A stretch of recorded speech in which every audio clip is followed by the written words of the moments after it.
अल्हम्दुलिल्लाह। तमाम तारीफ और शुक्र अल्लाह के लिए ही है और सलाम नबी और रसूल, तमाम नबी और रसूल पर, आदम अलैहिस्सलाम से लेके मोहम्मद सल्लल्लाहु अलैहि वसल्लम तक और हर नबी और रसूल उनके दरमियान जो आए हैं उन पर, और ख़ासकर आखिरी नबी मोहम्मद सल्लल्लाहु अलैहि वसल्लम पर। और नबी और रसूल के ज़रिए से ही इंसानियत को, मनुष्य को हिदायत के लिए ग्रंथ, किताब अल्लाह की तरफ से मिला। और आखिरी ज़माने में हमें मोहम्मद सल्लल्लाहु अलैहि वसल्लम के ज़रिए कुरान मजीद मिला, जो लॉ की, कानून की किताब या ग्रंथ है। भाई और बहनों, अस्सलामु अलैकुम वरहमतुल्लाहि वबरकातुहू। आज जिस मौजू, टॉपिक, विषय पर हम बात करना चाहते हैं वो है इनहेरिटेंस, विरासत का मसला, विरासत का तकसीम का मसला। ये सामाजिक जो स्तर है इस पे भी एक बहुत अहम मायने रखता है, और इसके ज़रिए से जो जुल्म हो रहा है यतीम के ऊपर, उसके बारे में खुलासा करने के लिए ही इस टॉपिक को हमने आज के लिए चुना है। ये टॉपिक हिंदी, उर्दू में, या आप बोल सकते हैं हिंदुस्तानी में, लैंग्वेज, भाषा, जुबान जो भी बोले, उस पर रिकॉर्ड किया जा रहा है। इसके अलावा भी दूसरे लैंग्वेजेस में भी मिल जाएंगे। आपको अगर हिंदी या उर्दू या हिंदुस्तानी पता है तो आप ये वीडियो देखें, या आपके दोस्तों को अगर इंग्लिश, बांग्ला या और लैंग्वेजेस वो जानते हैं तो दूसरे लैंग्वेजेस में जो ये वीडियो रिकॉर्डिंग हुआ है वो आप शेयर करें उनसे। इनहेरिटेंस के मसला को लेकर कुरान मजीद में मुख्तसर सिर्फ 3 आयत में इस सारे चीज को बयान किया गया है, कैसे तकसीम होना है, कैसे बांटना है जो विरासत के हिस्सेदार हैं उनमें। और ये सूरह निसा, सूरह नंबर 4 के आयत नंबर 11, 12, 176, सिर्फ 3 आयत। इस पे पूरा मुकम्मल जो बयान है इसी 3 आयत में आपको मिल जाएंगे। अगर मामला इतना आसान है तो इसमें इतना सामाजिक स्तर पर इतना जो हम देखते हैं डिफिकल्टीज टू इंटरप्रेट, जो इंटरप्रिटेशन, इसका तावील है, इतना जटिल क्यों लगता है, उसके बारे में आज डिस्कस करने के लिए हम ये सेशन आपके सामने पहुंचा रहे हैं।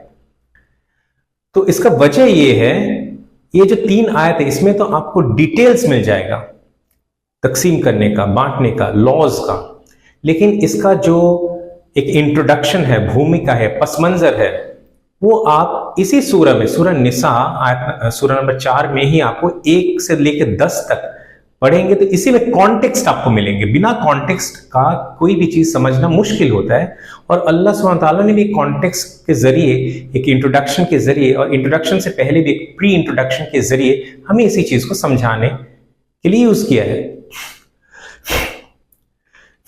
मसला यतीम का है, और यतीम को, यानी कि आप समझे इशू क्या है। इशू है दादा, बाबा या पिता और बेटा, 3 जनरेशन के बारे में हम लोग बात कर रहे हैं।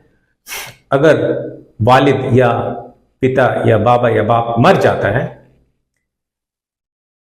और फिर पोता और दादा रह जाते हैं, तो दादा के इंतकाल के वक्त, मरने के वक्त, उनके जो विरासत का हिस्सा है क्या वो पोता को मिलना चाहिए या नहीं चाहिए, ये इशू है। तो जो कॉमन आप फैसला सुनेंगे, फैसला मैं बोल रहा हूं, कुरान का लॉ मैंने अभी बोला नहीं है, फैसला जो सुनते हैं इंडिया में या और भी अलग मुल्क में, राष्ट्र में, वो ये है कि पोता को नहीं मिलना है प्रॉपर्टी। क्यों? वो बोलते हैं कुरान में ऐसा है नहीं, तो हम लोग नया कानून नहीं ला सकते हैं।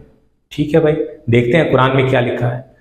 तो कुरान में कोई सा टॉपिक, जैसे मैंने आपको बोला, समझने के लिए कॉन्टेक्स्ट समझना जरूरी है। तो पहले 10 आयत सूरह निसा का हम मुताला करते हैं, पढ़ते हैं क्या लिखा है इसमें। तो आयत नंबर 1 पे जो लिखा है वो है एक बेसिक प्री इंट्रोडक्शन है, उपभूमिका, उपपरिचय। परिचय से भी पहले कुछ अगर बयान किया जाए तो वही बात लिखा हुआ है यहां पर कि अल्लाह का तारीफ और शुक्र करते हुए हम शुरू करते हैं अल्लाह के नाम से और अल्लाह की सिफती नाम के साथ, यानी रब या खालिक।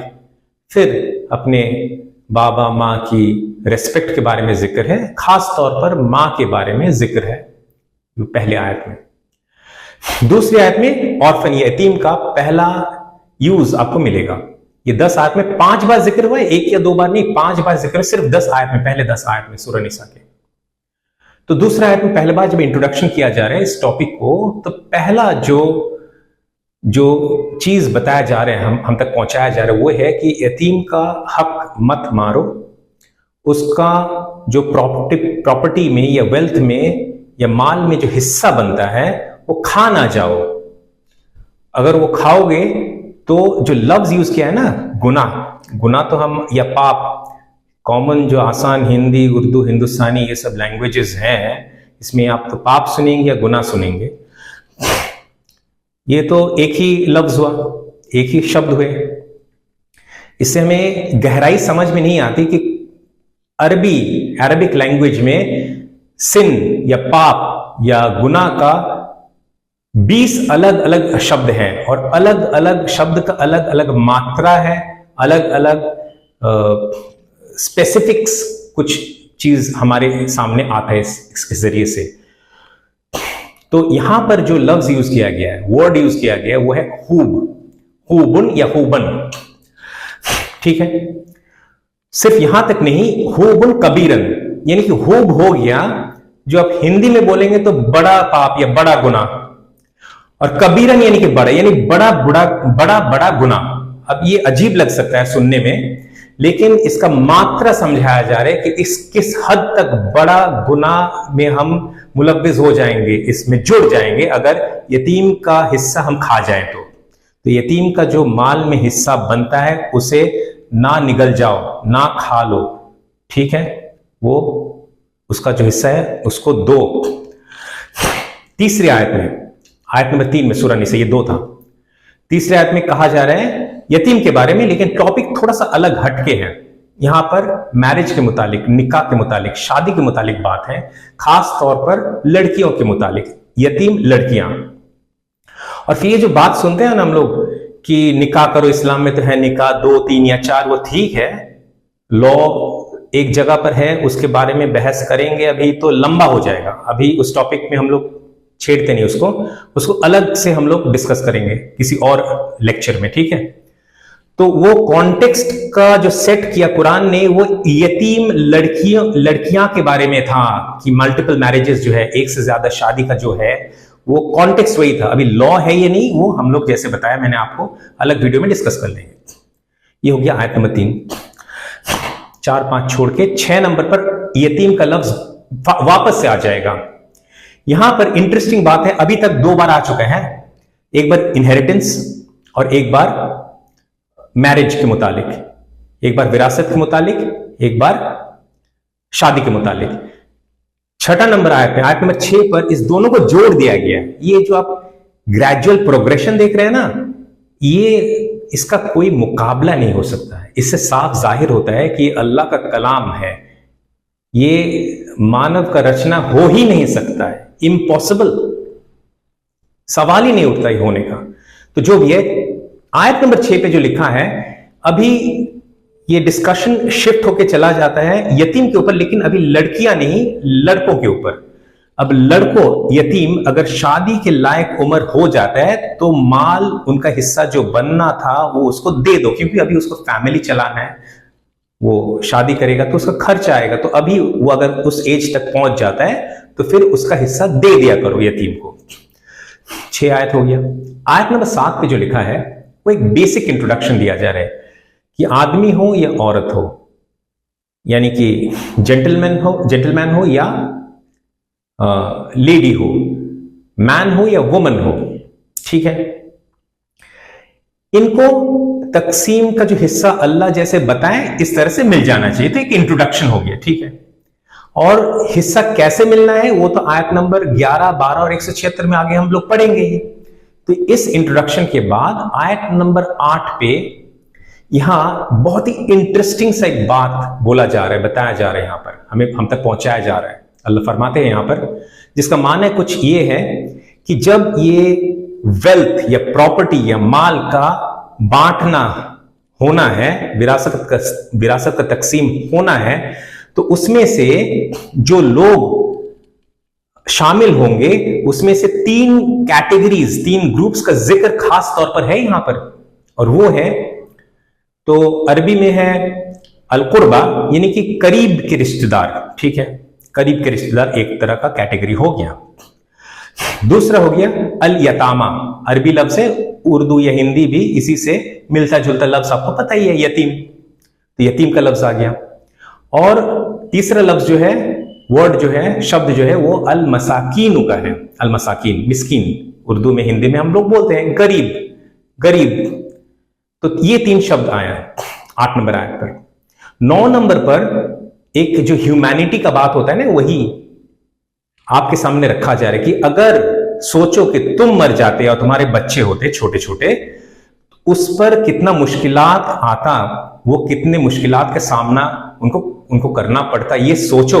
तो फिर यतीम को आप उसका हक दिया करो, उसका हक ना मारो, ठीक है यहां तक। तो it was an emotional appeal, emotion को आपको ये नर्चर कर रहा है, इसको आपको इंटेलेक्ट को, इमोशन, खासतौर पर इमोशन को आपको अपील कर रहे हैं। और 10 नंबर आयत पर लिखा जा रहा है, बताया जा रहा है 10 नंबर आयत के जरिए से कि देखो, ये जो तुम अगर यतीम का हिस्सा खा जाओगे, तो ये यतीम का हिस्सा माल में से नहीं खा रहे हो, बल्कि जो खा रहे हो वो है आग, यानी जहन्नम का आग। अपने पेट पे जो डाल रहे हो ना, वो यतीम का माल नहीं है, वो जहन्नम का आग डाल में थे, तुम लोग जहन्नम में जाने वाले अगर यतीम का हक मार लेते हो तो। इतना डरावना बात कहने के बाद भी आज यतीम को जैसे मैंने आपको बताया, दादा, बाबा और बेटा, 3 अगर जनरेशन है, बाबा पहले मर जाता है, तो दादा का हिस्सा पोता को नहीं मिलता है या नहीं दिया जाता है। यही बोल के तो इस्लाम में ऐसा इजाजत नहीं है। कहां की इजाजत, और मुताला करते हैं डीप में।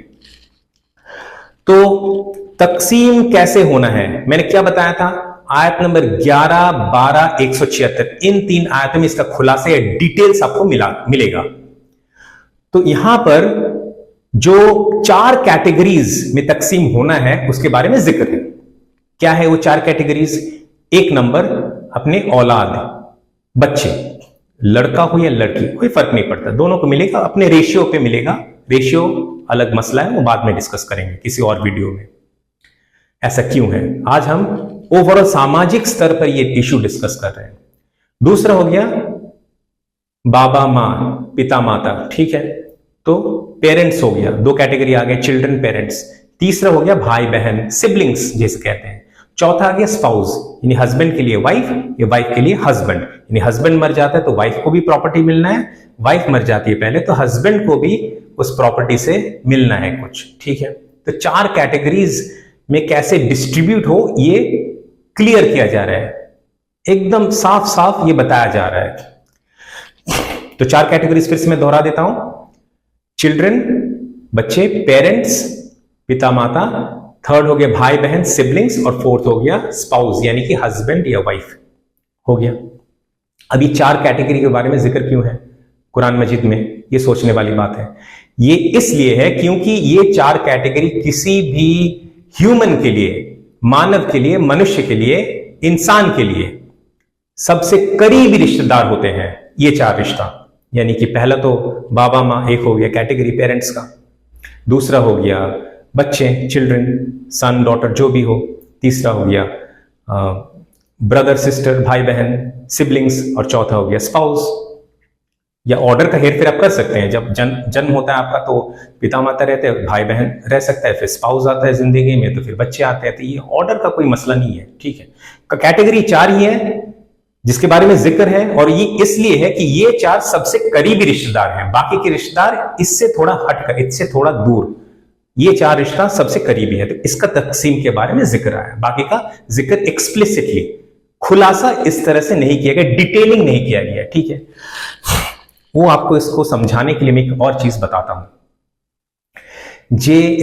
जो इस्लाम में कम ज्यादा नबी रसूल का तादाद 1,24,000 या 2,24,000 बताया जाता है, ठीक है। तो सारों के जिक्र क्या कुरान मजीद में मौजूद है? नहीं है। कुरान मजीद में करीब वो 30 के नाम आते हैं नबी रसूल के, जिसके बारे में जिक्र है। तो यहां पर आगे बढ़ने से पहले एक सवाल करना जरूरी होता है। वो सवाल ये है कि कुरान क्या है, ये किस चीज का किताब या ग्रंथ है? आप पॉज करें, सोचे, सोचने के बाद ये जवाब आपके दिमाग में, जहन में आने के बाद आप फिर से वीडियो को ऑन करें। जरूरत पड़े तो आप 1 सेकंड नहीं, 1 मिनट नहीं, 1 घंटा नहीं, 1 दिन नहीं, 10,000 तक सोचिए, ये क़यामत तक सोचिए। तो जब सोच लेंगे जवाब को, फिर आप वीडियो को ऑन कीजिए और देखें आगे। तो कुरान प्राइमरीली, मूल इसका जो रीजन है, ये है हिदायत का ग्रंथ। हिदायत का ग्रंथ, ये हिदायत की किताब, जैसे कुरान में खुद लिखा हुआ है, अल्लाह सुब्हानहू व तआला फरमाते हैं हुदल लिन्नास है, हुदल लिलमुत्तकीन है। हिदायत के लिए भेजा गया इस चीज को, ना कि सिर्फ पढ़े जाने के लिए। और ज्यादातर लोग तो पढ़ते भी नहीं है, और जो पढ़ते भी हैं, रमजान के महीने में कुछ लोग निकाल लेते कुरान मजीद को, और पढ़ते तो समझते भी नहीं है, क्योंकि अरबी नहीं आता। तो अगर पढ़ो तो अरबी पहले सीख लो, तो ये तो पढ़ो।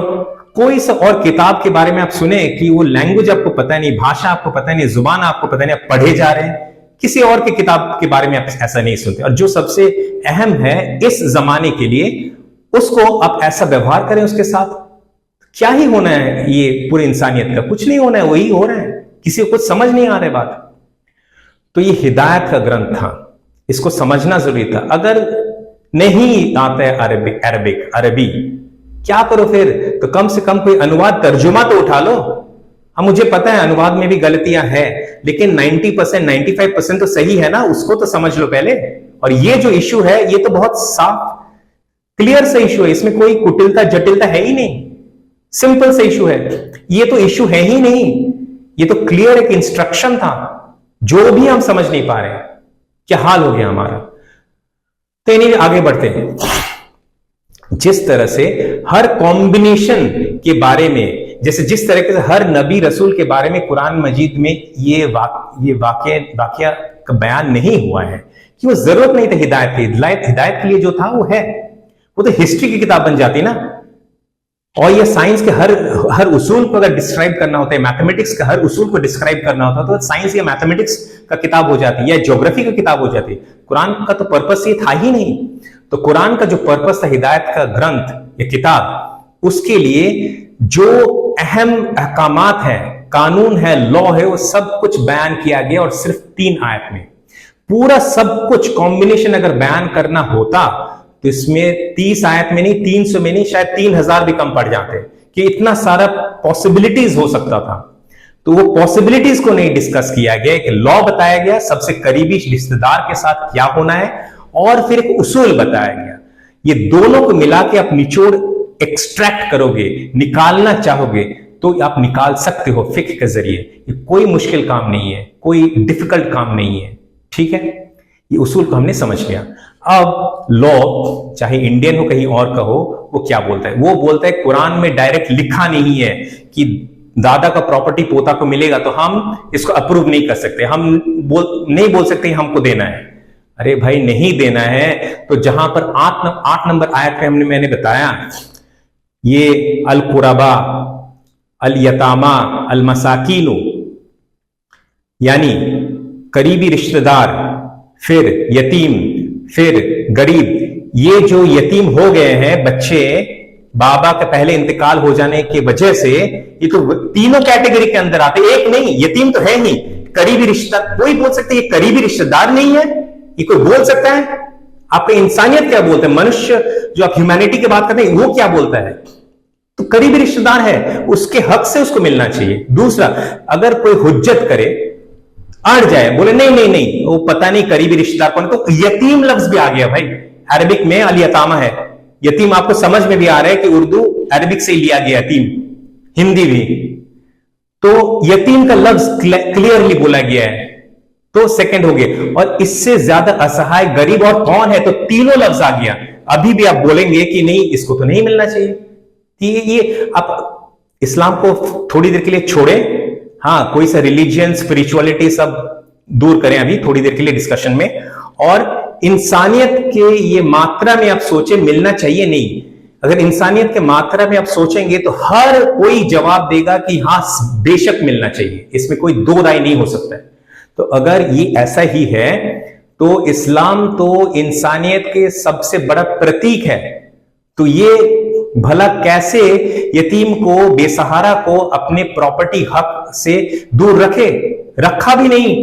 या आपका गलत फहमी है, आपका ना समझ है, आपके इल्म की कमजोरी है, मूर्खता है, जहालत है।